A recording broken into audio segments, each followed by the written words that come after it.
Мұнда не болып жатыр өзі? Балалар біздің отбасымыз жайлы Ол өзінің ғажайып қабілеті жайлы айтайын деп жатқан. Мирабелдің қабілеті жоқ. Сенің қабілетің жоқ па? Мирабель! Қабылда. Саған ерекше сыйлық берем, себебі сен қабілеті жоқ, жалғыз мадригальсың. Мен мұны ерекше емес, өте ерекше деймін. Себебі сенің қабілетің жоқ. Рахмет. Әнің Антониоға сәттілік. Соңғы қабілет алу рәсімі масқара боп еді. Саған қабілет берілмей қалған әлгі сәтсіз күнді айтам. Сенің орныңда болсам, шыдай алмасым. Қойш, кішкентай досым, мен ондайға ренжімеймін. Себебі қабілетім болсын, болмасын, отбасымның басқа мүшелері сияқты, мен де ерекшем. Кім күлгін түс сұрады?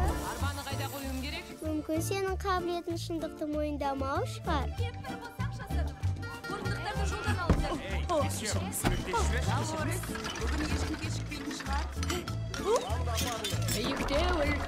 Биіктеу. Ей, жақсы жұмыс. Камило, бізге тағы бір қосай керек. Қазір болады. Луиза, пианиноны жоғары шығару керек. Қажы әже, абайласыңдар. Ұлымның рәсімі мінсіз өту керек, бірақ ештеңе дайын емес. Қазір атымдар. Қарашы маған гүлдерді ұшырып жатсың, гүлдерді құртасың. Біреу гүл туралы айтты ма?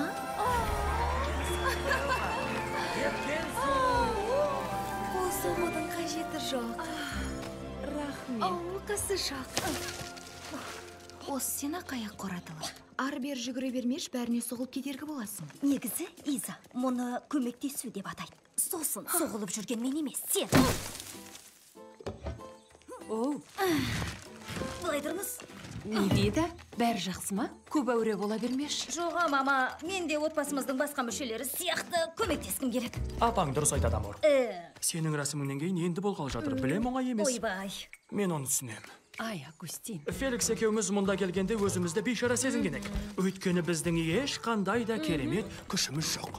Анандай адамдардың арасында өзіңді бір түрлі анандай сезінесің. Жарайды, папи. Сені түсінем дегенім ғой.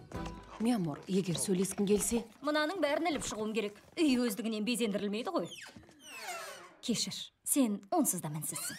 Корасон есіңде болсын. Иә, есіңде болсын. Ештеңе дәлелдеуге міндетті емессің.